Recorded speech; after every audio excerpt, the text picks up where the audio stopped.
घरातून हाकललेली बदनाम सून. सुमनचं लग्न मोठ्या थाटामाटात झालं होतं. नवरा अमोल चांगल्या नोकरीवर, सासरचं घर श्रीमंत. सगळं काही परिपूर्ण वाटत होतं. पण या चमकदार बाहेरच्या जगामध्ये एक काळोख दडलेला होता, जो सुमनला लग्नानंतर हळूहळू समजू लागला. सुमन स्वभावाने शांत, समजूतदार आणि कष्टाळू होती. ती सगळ्यांची मनापासून सेवा करत होती, पण तिची सासू सुनंदा कधीच तिच्यावर खुश नव्हती. तुझ्या माहेरचं काहीच शिकवण नाही का? आमच्या घराची लाज काढतेस तू, असे टोमणे रोजचे झाले होते. अमोल सुरुवातीला सुमनची बाजू घ्यायचा, पण हळूहळू तोही आईच्या शब्दांवर विश्वास ठेवू लागला. सुमन एकटी पडत गेली. एक दिवस घरात मोठा प्रसंग घडला. सासरच्या कपाटातून काही दागिने गायब झाले. कोणीतरी मुद्दाम सुमनवर आरोप ठेवला, हीच चोर आहे. लग्नापासून डोळे होते हिच्या दागिन्यांवर. सासू जोरात ओरडली. सुमन थरथरली. आई, मी नाही घेतले, मी शपथ घेते, ती रडत म्हणाली. पण कुणीच तिचं ऐकलं नाही. अमोल ही रागाने म्हणाला, तुझ्यावर विश्वास ठेवणं हीच माझी चूक होती. त्या एका क्षणात सुमनचं आयुष्य उद्ध्वस्त झालं. तिच्या चारित्र्यावर शंका घेतली गेली. तिला बदनाम ठरवलं गेलं. त्या रात्री पावसात भिजत सुमनला बाहेर हकलण्यात आलं. ती रडत रडत रस्त्यावर बसली. मनात हजार प्रश्न. मी इतकी वाईट आहे का? माझी चूक काय आहे? पण तिने हार मानली नाही. सुमनने स्वतःचं आयुष्य पुन्हा उभा करण्याचा निर्णय घेतला. ती एका छोट्या शहरात गेली. तिथे शिवणकाम शिकली, नोकरी मिळवली. दिवस रात्र मेहनत करून तिने स्वतःचा छोटासा व्यवसाय सुरू केला. वर्षानुवर्षे गेली. एक दिवस तिच्या सासरच्या घरात सत्य समोर आलं. दागिने घरातीलच एका नातेवाईकाने चोरले होते. सगळ्यांना आपली चूक कळली. अमोलला पश्चाताप झाला. तो सुमनला शोधत तिच्या शहरात आला. सुमन आता एक यशस्वी, आत्मनिर्भर स्त्री बनली होती. तिच्या डोळ्यात आत्मविश्वास होता, पण जुन्या जखमा अजूनही जिवंत होत्या.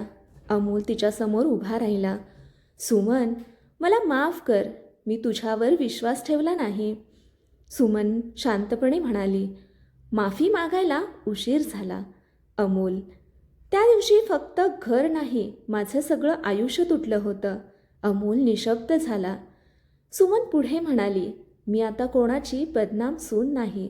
मी स्वतःच्या कष्टावर उभी राहिलेली सुमन आहे. ती मागे वळून न पाहता पुढे चालू लागली, कारण आता तिचं आयुष्य तिच्या हातात होतं. कधी कधी आरोपांनी माणूस तुटतो, पण त्याच आरोपांमुळे तो अधिक मजबूतही होऊ शकतो.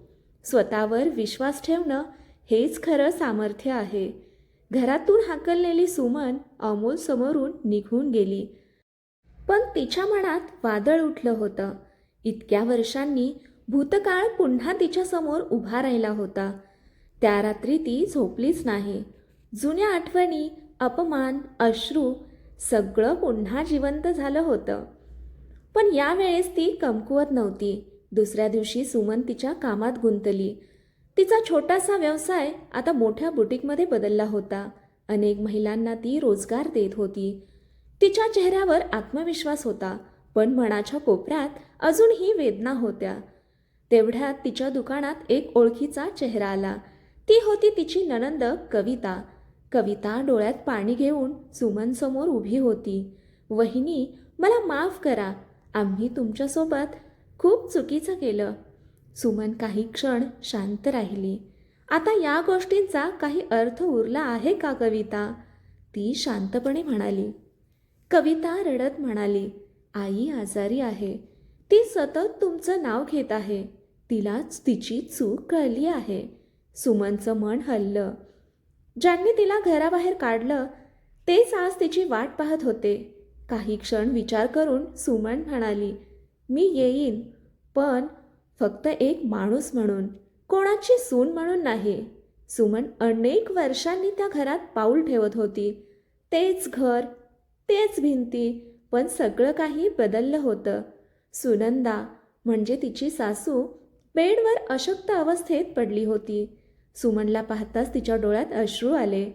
सुमन, मला माफ कर, मी तुझ्यावर खोटा आरोप केला, तुझं आयुष्य उद्ध्वस्त केलं. ती थरथरत म्हणाली. सुमनच्या डोळ्यातही पाणी आलं, पण तिचा आवाज ठाम होता.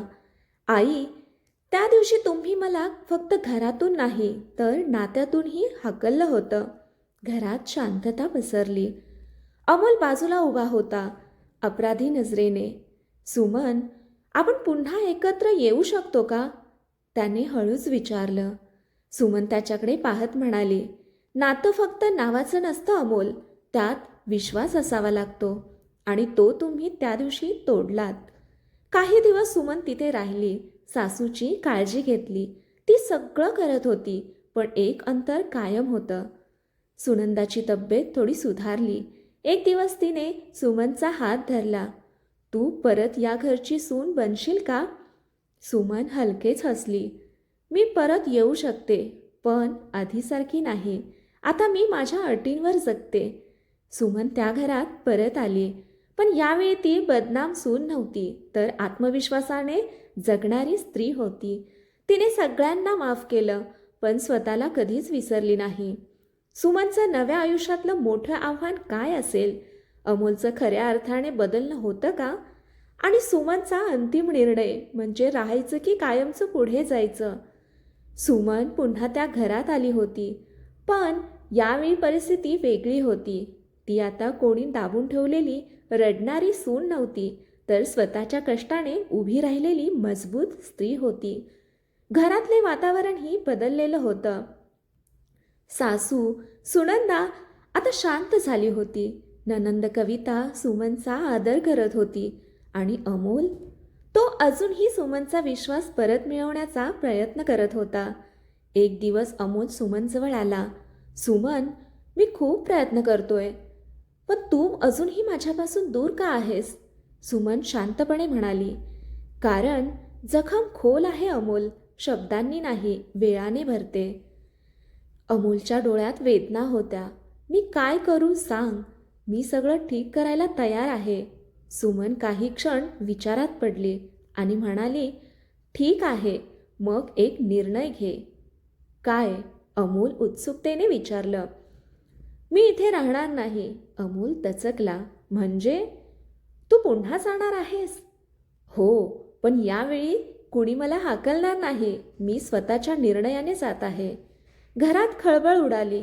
सासू रडत म्हणाली, सुमन, पुन्हा आम्हाला सोडून जाऊ नकोस. आम्ही खूप चुका केल्या आहेत. सुमन त्यांच्या जवळ बसली. आई, मी तुम्हाला माफ केलं आहे, पण स्वतःला हरवून नाही. ती पुढे म्हणाली, माझं आयुष्य मी पुन्हा उभं केलं आहे. माझं स्वप्न, माझं काम, माझी ओळख, हे सगळं मी सोडू शकत नाही. अमोल तिच्यासमोर उभा राहिला. मग माझं काय? आपल्या नात्याचं काय? सुमनच्या डोळ्यात पाणी आलं. नातं तेव्हाच टिकतं जेव्हा दोघं समान असतात. मी आता तुझ्या सावलीत नाही जगू शकत. अमोल काही क्षण शांत राहिला आणि मग एक मोठा निर्णय घेतला. ठीक आहे, तो म्हणाला, जर तुला तुझं आयुष्य तिथे जगायचं असेल तर मीही तुझ्यासोबत येईन. सुमन आश्चर्यचकित झाली. काय? हो, यावेळी मी तुझ्यावर विश्वास ठेवणार आहे आणि तुझ्या स्वप्नांमध्ये तुझ्यासोबत उभा राहणार आहे. काही दिवसांनी अमोलने नोकरी सोडली आणि सुमनच्या शहरात आला. दोघांनी मिळून व्यवसाय वाढवायला सुरुवात केली. हळूहळू नात्यातला विश्वास परत येऊ लागला. सासू आणि कविता अधूनमधून त्यांना भेटायला येत असत. आता त्या सुमनला बदनाम सून नाही तर आमचा अभिमान म्हणत होत्या. अंतिम दृश्य असं होतं की एका मोठ्या कार्यक्रमात सुमनला यशस्वी उद्योजिका म्हणून सन्मानित करण्यात येत होतं. स्टेजवर उभी राहून ती म्हणाली, कधी काळी मला बदनाम म्हणून घरातून हकललं गेलं होतं, पण आज मी इथे उभी आहे कारण मी स्वतःवर विश्वास ठेवला. तिने अमोलकडे पाहिलं. आणि जेव्हा कोणीतरी तुमच्यावर खरा विश्वास ठेवतो तेव्हा आयुष्य पुन्हा सुंदर होतं. कथेचा अंतिम संदेश हाच की अपमानाने तुटू नका, त्यातून उभं राहा, माफी द्या, पण स्वतःचा सन्मान कधीच सोडू नका. आणि नातं तेव्हाच टिकतं जेव्हा विश्वास आणि समानता असते. अपमानाने तुटू नका, त्यातून उभं राहा, स्वतःवर विश्वास ठेवा, यश तुमचं असेल. कथा ऐकल्याबद्दल, वाचल्याबद्दल खूप खूप आभारी आहे. कथा आवडली असेल तर कथेला लाईक करा, शेअर करा, कमेंट करा आणि आपल्या चॅनेलला सबस्क्राईब करा. धन्यवाद.